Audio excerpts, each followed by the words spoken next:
Sa tala ng Philippine National Police, umabot na sa 43,000 drug personalities ang naaresto mula nang maupo sa pwesto si Pangulong Duterte. Mahigit 2,000 naman ang napatay sa mga operasyon ng pulisya. Sa Cebu City, napatay naman sa operasyon ng PIDEA ang isang umano'y big-time drug pusher. Nakuhang mahigit 15 milyong pisong halaga ng shabu na hinihinalang galing sa Bilibid. Makibalita tayo kay Nico Sereno. 2.2 kilograms ang timbang ng hinihinalang shabong ito na nasabat sa operasyon ng PIDEA Region 7 sa isang subdivision sa Barangay Calamba, Cebu City. Ang halaga nito, 15.6 million pesos. Ayon sa PIDEA, matagal nilang minanmanan ang lugar matapos makatanggap ng impormasyon tungkol sa sinasabing big-time drug pusher doon.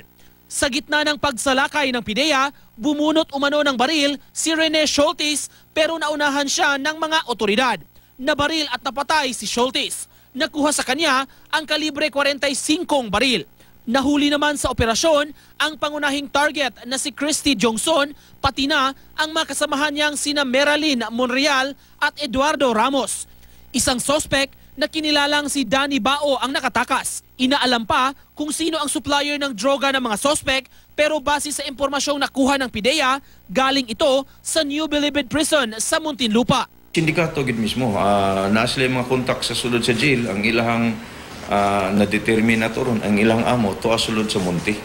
Todo tanggi naman sa paratang ang mga inaresto. Ingani gi-involved ka ba?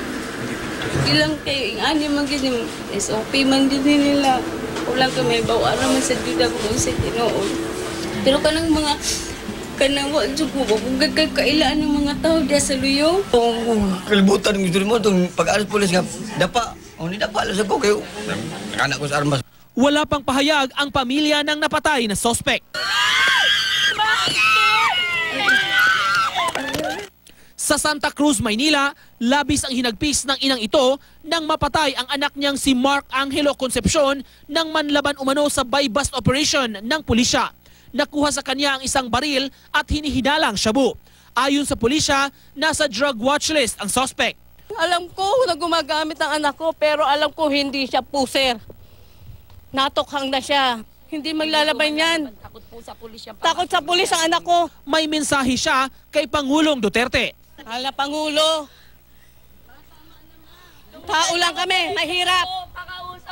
Pero hindi makatwiran yung ginagawa ng mga tao mo.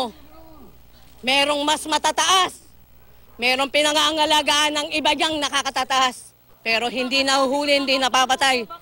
Pero kung sino yung maliit, siya yung pinapatay nila. Sana, magising din kayo. Maanting niyo ko rin ang puso mo.